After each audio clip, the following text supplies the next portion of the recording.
بالله من الشيطان الرجيم بسم الله الرحمن الرحيم الحمد لله رب العالمين اللهم صل وسلم على سيدنا محمد سيد المرسلين وعلى آله وصحبه أجمعين قال المصنف رحمه الله تعالى ونفعنا بعلومه آمين يا رب العالمين. Hino tanda halaman sertuh 2, halaman sirtuh 2 mbak dengar mbak ayat aja.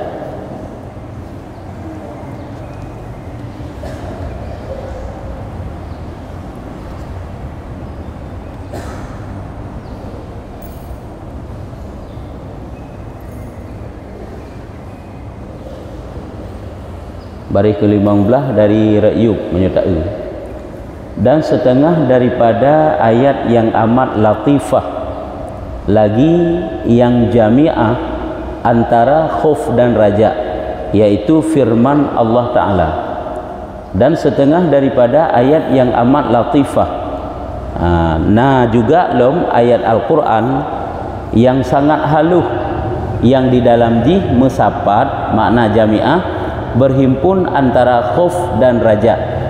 Ada pembahasan katanya adalah manteng dalam pembahasan ayat-ayat raja dilikut.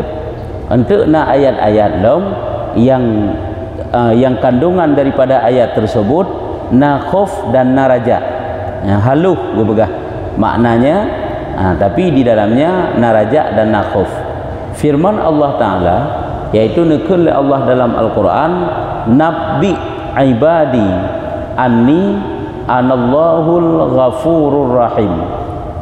Nabbi ibadi anni anal ghafurur rahim. Nyo gepegah ayat yang musapat antara raja dan khauf nyo dalam ayatnya. Summa qala fi aqibihi wa anna azabi huwal azabul alim. Wa anna azabi huwal azabul alim. Maknanya apa? Yahuku kabarkan akan hambaku bahwa aku Tuhan yang ghafurur rahim. Maka diiringi akan dia dengan firman-Nya, dan bahwasanya siksaku itu yaitu siksa yang pedih. Jadi dalam ayat tersebut disampaikan oleh Allah, wahai Muhammad, sampaikan kepada umatku bahwa aku adalah Tuhan yang ghafurur rahim, maha pengampun lagi maha kasih sayang. Oleh yang ujung ayat gekenlam bahwasanya siksaku itu yaitu siksa yang pedih. Maka berarti hinan dihimpunkan raja dan khauf. Allah nepegah nabi pengampunan, dudo Allah nepegah nabi siksaan. Nyo red pengampunan hinan itu bit makna raja, dan red siksaan hinan itu bit makna khauf. Ini pembahasan yaitu ayat yang menyatakan antara raja dan khauf. Raja masih mengharap kepada Allah Ta'ala, Allah yang mau mengampuni dosa-dosa, sedangkan khauf takut akibat daripada dosa-dosa yang pernah kita kerjakan. Nyen khauf gekun olehnya, dan lagi firman-Nya syadidul iqab. Nya gekun syadidul iqab. Tsumma qala fi aqibihi Zittauli la ilaha illa huwa, yakni makna yang sangat siksanya. Syadidul iqab maknanya Allah yang sangat berat siksaannya. Olehnya ujung ayat gekelam, kemudian firman-Nya yang mengiringi akan dia, Tuhan yang mempunyai panjang nikmat dan rahmat-Nya. Oleh gepegah Allah yang sangat berat siksaannya gejuk kepada hamba, dan ujung ji keberahlam Allah yang mempunyai nikmat dan rahmat kasih sayang. Tiada Tuhan melainkan Ia, supaya jangan mengerasi atasnya takut sekali-kali, dan terlebih ajib daripada demikian itu. Jadi dalam ayat tersebut kan gepetakut tat sehingga jatuh dalam putus asa, hana lagi nyan, sehingga ba ujung ji kepegah Allah berarti yang mempunyai nikmat dan maha mengampuni. Ini juga ayat yang musapat antara raja dan khauf. Ada pembahasan mentang hinan mantang ayat raja dan khauf. Yang inti pembahasan putra kena pegah, sebanyak apapun dosa yang kita kerjakan, ingatlah kasih sayang Allah melebihi daripada marah Allah. Allah mudah menggugurkan dosa-dosa yang pernah kita kerjakan dengan jalan taubat, mudah bagi Allah. Nyan raja, teman ingat pula benti wate raja menteng-menteng hana khauf, mudah jatuh dalam menganggap enteng dosa, bahaya sid. Sebab itanya urangnya kadang-kadang selalu mengingat Allah ke Maha Pengampun. Ada anak laki ampun jino kanjut sid, singa-singa tak taubat kanjut sid, wate Tuhan tak taubat kanjut sid, ini salah. Hanjut sid menang. Nya berarti itanya karut dalam aman geheun. Nyen berarti telah menghilangkan satu sifat yaitu takut kepada dosa. Nanya kasalah resit karena menyuraja menteng-menteng hana khauf, harap sagai-sagai pengampunan Allah, namun tidak ada takut, maka hamba itu akan jatuh dalam aman menteng-menteng, merasa hana beban, padahal dosa sangat banyak. Takut menteng-menteng hana raja, jatuh dalam putus asa. Kiban takut menteng-menteng, yaitu tanyo yang banyak dosa, merasa laju yang bahwa nyusang hanggup ampun dili oleh Allah Ta'ala, nyudik no dosa nyu hana cerita li sang keget nyan putus asa tanyo keun karena takut menteng-menteng tidak ada raja, hana harap, padahal sayang Allah melebihi daripada marah Allah. Dan juga harus ingat, di saat Allah Ta'ala marah, sebanyak apapun kebaikan yang kita kerjakan, kadang-kadang dengan satu dosa yang pernah kita lakukan boleh jadi gugur seluruh kebaikan-kebaikan tanyo. Itu juga boleh jadi, sehingga tanyo antara raja dan khauf sabi-sabi. Naya naharap, ya takut ahna terima amalan-amalan, takut ahna ampun dosa, nyahina hidup khauf, hidup takut. Raja penuh harap, Allah yang menerimanya, menerima taubat, sehingga timbul semangat tu. Nya lagi ka. Jadi dalam ayat yang kata baca saknyo, nyo himpunan antara raja dan khauf. Oleh gepe takut yaitu gepe raja, gepe gemar. Oleh gepe gemar yaitu gepe takut. Nyo gekeun berhimpun antara raja dan khauf. Dan terlebih ajib daripada demikian itu, dalam ayat yang lain yang lebih mencengangkan, yang sangat halus, di dalamnya itu terkandung raja dan khauf. Mana ayat tersebut? Yaitu wa yuhadzirukumullahu nafsah, wa yuhadzirukumullahu nafsah. Thumma qala fi aqibihi wallahu raufum bil ibad. Kiban ke Allah, dan menakutkan kamu Allah akan dirinya. Gepuya oleh Allah Ta'ala getanyo, geancam oleh Allah Ta'ala getanyo. Kemudian kemudian firmannya mengiringi dia, bermula Allah Ta'ala amat lemah lembut dengan segala hambanya. Oleh gepegah geancam getanyo oleh Allah, duda gepegah Allah Ta'ala itu sangat lemah lembut terhadap hambanya. Nyo adalah merupakan ayat yang musapat antara raja dan khauf. Dan yang terlebih ajib daripada demikian itu dalam ayat yang lain yang lebih mencengangkan, yaitu firman Allah Ta'ala, man khasyar rahmanu bil ghaibi, man khasyar rahmana bil ghaibi, barang siapa takut akan Tuhan yang bersifat rahman. Geun takut kepada Tuhan, Tuhan bersifat rahman, padahal nya bersifat rahman kahana perleta takut, tapi geun takut nya berarti musapat antara khauf dan raja. Jadi sangat banyak ternyata dalam ayat-ayat Al-Quran ayat yang gepu gembira hati getanyo, yaitu ayat raja, dan ayat yang gepu takut getanyo geun dengan ayat khauf. Gepu takut getanyo tentang dosa, tentang ancaman azab-azab Allah, dan juga gepu gemar getanyo tentang balasan amal, gepu gemar getanyo tentang balasan surga.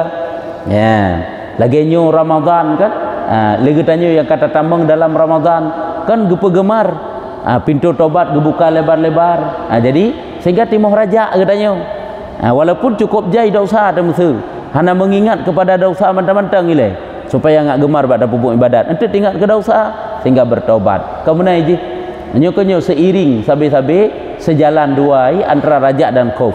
Hanjut raja mentang-mentang dan hanjut khauf mentang-mentang. Nyan bahaya apabila raja mentang-mentang jatuh dalam aman, menganggap dosa tidak masalah, padahal masalah. Apabila khauf mentang-mentang jatuh dalam putus asa, nyo bengeh gelam. Lagi iblis pakan hana pampun dosa oleh Allah Ta'ala. Nabi Adam ke ampun dosa? Jawabannya adalah Nabi Adam itu ada raja, iblis itu putus asa, khauf.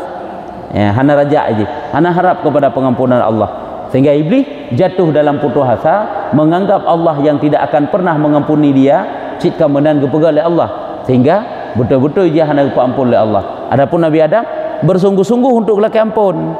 Menyogi cerita likat Nabi Adam watai geputran kena udunya kan 200 ton geklik, 200 ton geklik, sehingga air mata Nabi Adam jadi danau gepegah, sehingga dicem-cem kan ipa, dicem bapak yang nanti cem ipa ya JPI kenang.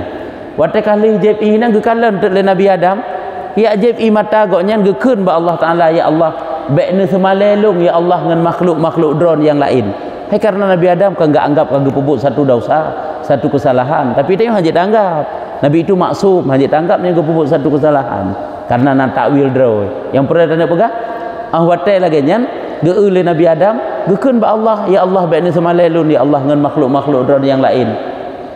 Gekeun oleh Allah Taala hanai yang lebih mameh yang lu ciptakan atas rung bumo kecuali imata daripada urung yang menangis karena taubat di atas dosa-dosa. Yang kehenyan yang paling berharga. Ya, jadi geklik Nabi Adam yang dicerita 200 ton sehingga dudolah baru gue terima taubat. Nyulang kitabnya ke 200 ton dalam akabah taubat ini. Tapi menyulang kitab Kasyful Ghabiyyah kan 200 ton, leher ton geklik Nabi Adam. Hai wajarlah menyedidinan geklik kita kena ju sesuai dengan umur ke. Dina umur Nabi Adam kan bacuk 1000 tahun, bacuk kurung 1000 tahun mata geputran kena umur mau.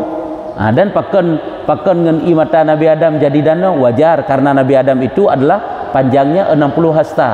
Menyebab katanya bacuk kurung 50 meter. Man 50 meter bina urang. Ke yang tower orangnya. Begitulah yang tanda pegah penyesalan tak Nabi Adam sehingga menerima taubat oleh Allah Taala. Penyesalan dan ada raja nah harap. Yang kenya penting ini di saat tanya kakuto dengan dosa-dosa adum bek tak anggap ditanya ke depan tanya kuto tit rusak kalau ndete. Tanya ka rusak mesti kehidupan dia kan cukup le dosa, bahkan dosa yang hentam pernah dipubut legok ka pernah dah jamah lagi tanya. Nya bek tak anggap ditanya berarti ukunya long sik karela lajunya. Hana gak long le hanjut kalau ndete lakian. Boleh jadi ukunya katanya akan gak tu hino ke benar sifat raja. Lagi kita tanya banyak gagal dalam dagang kan? Kenurut tak usaha gagal, kudirut tak usaha, hana usaha le. Nya pikat konsit. Cara tidak fikir kira cara lain. Pokoknya bekna sifat putus asa. Karena Allah membenci sifat putus asa. Sifat putus asa itu adalah sifat iblis. Kan sifat Nabi Muhammad, kan sifat manusia kan? Sifat iblis. Oleh Allah berkelam dalam ayat yang lain oleh Allah Taala. Kemudian firman-Nya yang mengiringi dia bermula Allah Ta'ala amat lemah lembut dengan segala hambanya. Dan yang terlebih ajib daripada demikian itu man khasyar rahmana bil ghaib, barang siapa takut akan Tuhan yang bersifat rahman dengan yang gaib. Dan maka digantikannya khasyah itu dengan nama Rahman.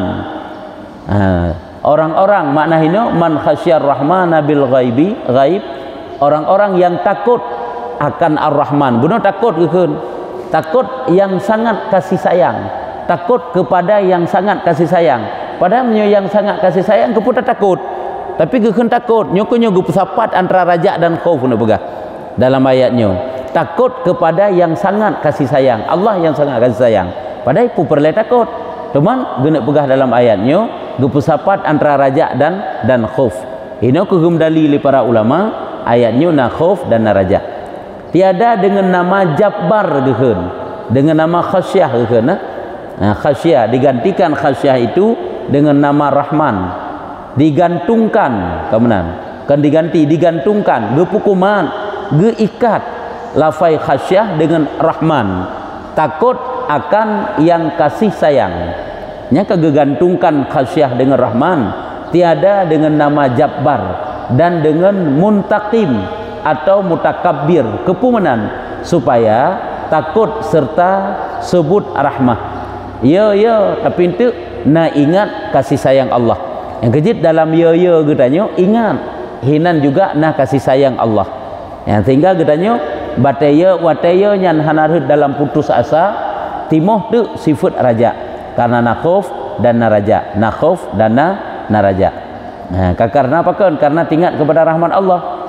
Maka tiadalah takutnya benar menerbang kepada hatimu sekali-kali. Yang menerbang, maka tiadalah takutnya menerbang kepada hatimu sekali-kali. Tak menerbang tulisan. Maka adalah menakutkan di dalam cita, yakni harap dan menempatkan bagi gerak takutnya. Yang ke yang kena pegah, watai takut buno yang diiringi dengan rahmat buno, hanjit ketakutnya mukunci ati getanya sekali-kali sehingga jatuh dalam putus asa. Maka adalah menakutkan di dalam cita, watai takut tapi ada harap, na cita-cita. Hayo yo tetapi na harap, na cita-cita tanya untuk Allah Taala menerima taubat, untuk Allah Taala menerima getanya kembali. Yang keken takut di dalam na cita-cita, yakni na harap, dan menempatkan bagi gerak takutnya. Ia pihna, harap pihna. Artinya hana tanya putus asa sabi-sabi, tetapi na harapan. Serta kata orang, tiadakah engkau takut akan, lagi musuh perbandingan, tiadakah engkau takut akan ibu kamu yang kasih sayang? Puh hana ya tu kepada mak tu yang kasih sayang. Wadadakan takut. Takutnya kan haya takutnya. Ka ente kasih sayang kan, pada kasih sayang pada naya. Sira urang yang cukup pengasih kepuya tu. Jadi hinan digabungkan antara takut dengan kasih sayang. Berarti hinan kena pegah antara raja dengan khauf. Hanya perbandingannya kan bahasa. Nah bahasa lagi nya kena pegah. Tiadakah engkau takut ibu kamu yang kasih sayang, atau tiadakah kamu takut akan bapak kamu yang syafiq? Syafiq ini juga sangat peramah, peramah-ramah, kasih sayang tip. Wah naya tu ke bapak tu yang sangat kasih sayang. Padahal punya yang cocok takut putra lafai takut. Wah naya tu kepada bapak gata yang sangat kasar, kemudian yang sangat tegas, yang sangat besar ancamannya. Kemudian punya kata takut cocok. Cuman jina kekun takut diganding dengan lafai kasih sayang. Jadi waktu diganding dengan lafai kasih sayang, hinoku hitubit makna raja dan khuf, menyoba Allah Taala. Atau tiadakah menakut akan raja yang karim ya? Puhanaya tu kepada raja yang mulia. Jadi sifat mulia itu salah satunya sifat kasih sayang. Jadi batagakun takut buno seolah-olah raja yang zalim, raja yang beringas, raja yang perkasa. Nyan kan baru cocok dengan kata-kata takut, tapi diganding kata-kata takut, diikat kata-kata takut dengan karim. Berarti hinan ada takut dan ada harap. Mono kuntuk kepegat perbandingan ba Allah Taala. Baik lagi tanya takut mentang-mentang tanpa raja, dan baik raja mentang-mentang tanpa takut. Yang kejut bahasa-bahasa katanya, walaupun kan bahasa ke lamati katanya kadang-kadang keliru, mengingat hana perleli tak taubat ilai pakan. Allah kan maha pengasih, Allah kan maha pengampun. Sebanyak apapun dosa yang tayu kerjakan, kan Allah Taala akan geterima taubat, gepa ampun dosa-dosa katanya, sehingga tak taubat hana. Nyokuh gekun raja manteng tanpa takut sehingga jatuh dalam aman. Enteng-enteng manteng tanya, aman-aman manteng tanya, dengan tanpa bertaubat. Tak anggap hana pupu, yang bahaya anteknya. Hanjit lagi nyan. Maka adalah yang dikehendak daripada demikian itu, bahwa ada jalan yang adil. Jadi yang maksud daripada uraian yang mandum-mandum adalah jalan yang adil. Makna adil jalan pertengahan. Kan takut mentang-mentang dan kan raja mentang-mentang. Tapi di antara keduanya, na perasaan ya, na perasaan harap. Ya kepada Allah takut hana terima amal, takut hang ampun dosa, tapi penuh harap. Ibadat aju. Penuh harap ba Allah Taala bahwa Allah akan mengampuni, Allah akan diterima. Dan jangan lalu ia kepada aman dan panut, supaya baik jatuh jih kepada jalan dalam aman dan kanutnya putus asa. Kepu benar jalan adil antara raja dan khauf, supaya ngak berhut dalam keadaan aman dan putus asa. Menyu raja mentang-mentang jatuh dalam aman, takut mentang-mentang jatuh dalam putus asa. Lagi urung kamu menganggap serba salah, sapu sang tapubut hana pahli yang keputus asa yang galebut kakan mandum hak je Allah mentang keterima. Cuman tanya karena menganggap sang hanggetung tele nyo ke hino kekeliru, hino ke salah. Hana yang penggemar hana yang bigemar yang gejek semangatnya perle je yan. Di saat getanyo ka terpuruk telah jatuh perlu kepada semangat ya. Di saat getanyo karena semangat menggebu-gebu ka tercapai dum apapun perlu kepada takut. Apa yang kita inginkan semuanya telah tercapai nyan supaya bekrut dalam tenang-tenang mentang perle kepada petakut. Takut nikmat Allah kan pakri Allah Taala getanyo getagi tengok.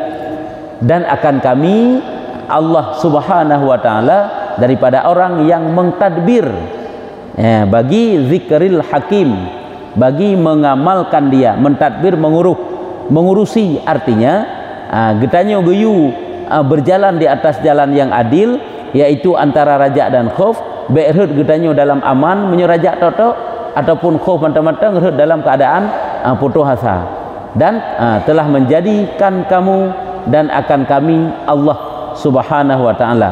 Allah kana pujud getanyo nyo mandum, yang mana Allah Taala adalah yang mentadbir, yang uruh bagi zikrul hakim. Zikrul hakim Al-Quran maksudnya.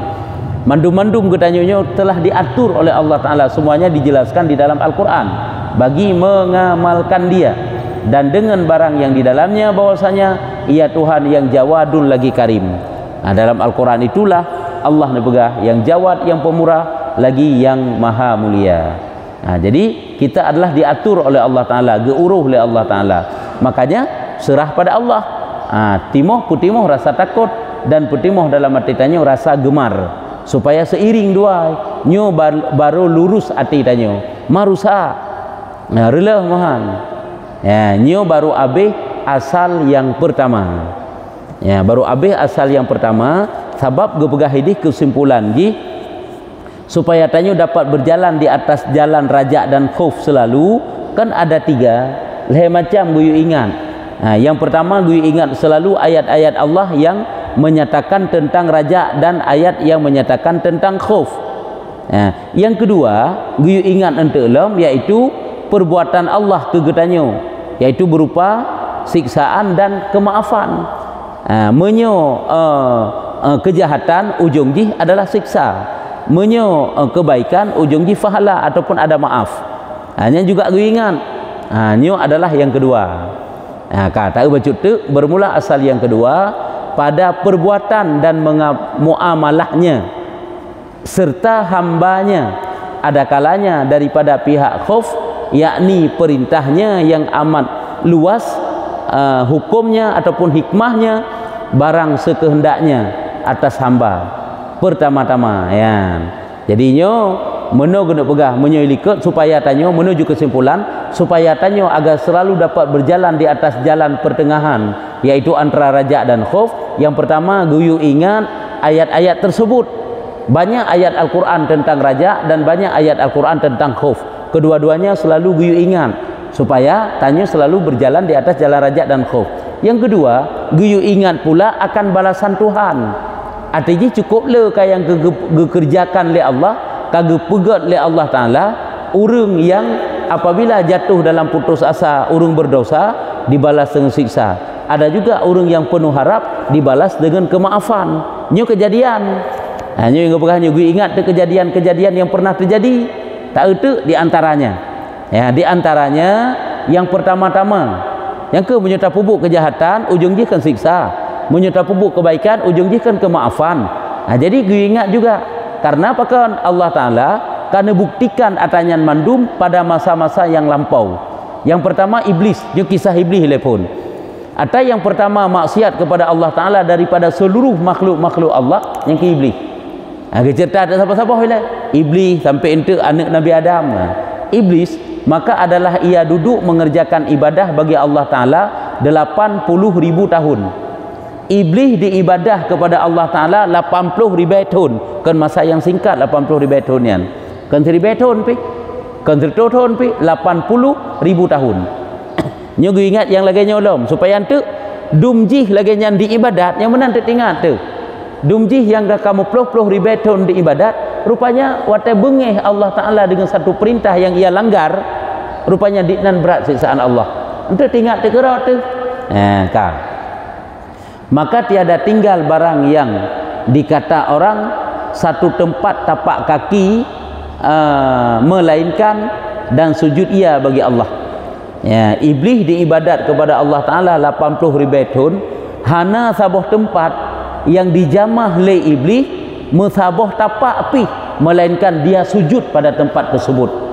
Seluruh tempat-tempat yang dilalui oleh iblis yang bak batainya nilai hana dilalui dengan sia-sia, melainkan hinan diibadah kepada Allah. Untuk pada tempat lain hinan diibadah kepada Allah.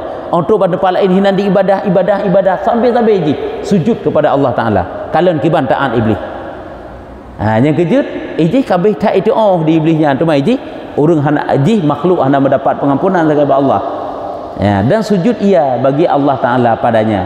Kemudian maka meninggalkan ia akan satu suruh, maka didahulukan dia daripada pintunya dan dipukul dengan mukanya ibadahnya yang 80,000 tahun, dan dilaknatnya akan dia hingga hari kiamat. Diibadat kepada Allah Taala 80,000 tahun, hana tempat yang dijelajahi oleh iblis, melainkan dia itu selalu tunduk dan sujud kepada Allah Taala. Namun satu daripada perintah Allah Taala yang ia langgar, ternyata murka Allah lebih besar daripada kasih sayang Allah, sehingga gekutuk ji oleh Allah Taala, getuk pintu taubat ke ji, gecok seluruh amalnya, dipukul dengan mukanya ibadahnya yang 80,000 tahun. Gecok seluruh amalan ji yang pernah dikerjakan 80,000 tahun, gerhom bak muka iblis, dan dilaknat akan dia. Dan Allah Taala gelaknat iblisnya. Laknat itu adalah geperhut dalam keputusasaan dan janji azab selamanya hingga hari kiamat, dan dijanjikan akan dia akan siksa yang amat pedih selama-lamanya. Sehingga jih pun dijanjikan untuk mendapatkan azab selama-lamanya. Nyahina tak iktibar.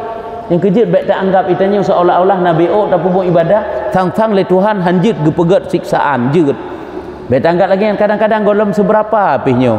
Mantang bengih Allah kadang-kadangnya, sehingga bertobat sungguh-sungguh. Tengah-tengah tak bertobat baik putus asa tak raja harap bahwa Allah akan mengampuni, lebih-lebih bulan mulia, wate-wate mulia, tempat-tempat mulia. Yang lagi anggap. Jadi antara raja dan khauf selalu seiring sejalan aja. Yang baru lurus sate itu. Ya, jadi hino geucok perbandingan bak kisah iblis yang dikutuk oleh Allah Taala. Hingga nyemantang kisah cerita iblis tersebut diriwayatkan daripada Rasulullah. Nah, hadis Nabi, ara Jibril muta'allikan bi istaril ka'bati bi sattari bi istaril ka'bati wa huwa yusrihu wa yaqulu ilahi la tughayyiru ismi la tabdil jismi.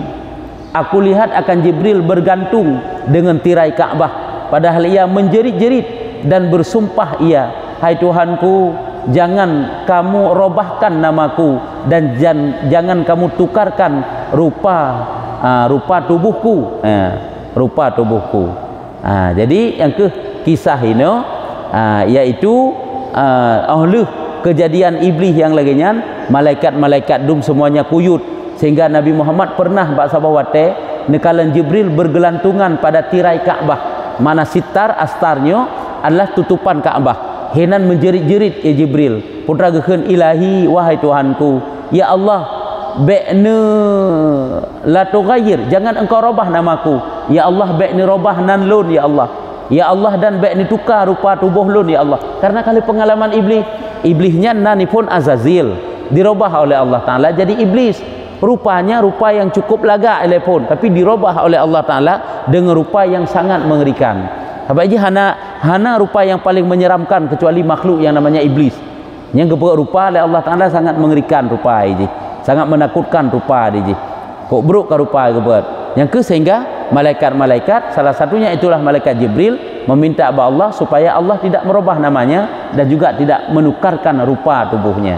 Karena kali pengalaman iblis, nyokonyo yang tanik cok pelajaran ke tanyo hino gue ingat putra, dosa yang ibadah sebanyak apapun yang telah kita kerjakan, jangan sombong, jangan ujub dengan ibadah tersebut, karena mudah bagi Allah Ta'ala. Kadang dengan satu kesalahan yang tayo kerjakan, Allah bengeh ke, yang bengeh Allah Ta'ala tersebut lebih raya daripada sayang yang kan pernah gebi ke tanyo lewat ibadah. Atau je lewat ibadah ke hidup ridha Allah, tanya mencari ridha Allah di seluruh segi ibadah. Dalam sembahyang sunat hinan ta cari ridha Allah, dalam puasa ta cari ridha Allah, baca Quran ta cari ridha Allah, bersedekah ta cari ridha Allah, duduk dalam majlis ilmu ta cari ridha Allah, kelumpah jaya ke ridha Allah. Namun kadang dengan satu kesalahan yang dapat menghancurkan kebaikan yang pernah kita kerjakan. Lagi kisah iblis, sehingga tanya penuh tafakur dengan kejadian yang tidak sombong dengan ibadah. Ya, nyu kaji no manteng. Kemudian bahwasanya Adam, nyu kisah Adam tu malam tu, nyu kaji no ilai. Jadi yang sebagai kesimpulan gue ingat ayat-ayat raja dan ayat-ayat khauf, dan nanti gue ingat kejadian-kejadian yang telah lalu. Kadang-kadang dengan bacut ke pupuk kesalahan, karena Allah Ta'ala marah, telah dihancurkan ubina kebaikan-kebaikan. Pulam yang kita tanya kadang kita hancurkan ke dah terlaju. Alih tak puput, katakan ke gop, kata dengki ke gop, tak hancur juga dah kebaikan-kebaikan. Tak pegat le, relah le, tak pegat le, tak relah le. Kelebut golom nak tinggal. Cuman yang tak anggap-anggap, tak ingat-ingat, sang-sang kabih mentang nasajan padahal kadang-kadang kabih duruh, kabih relah. Dan kajinya wallahu a'lam bissawab. Sallallahu ala Muhammad sallallahu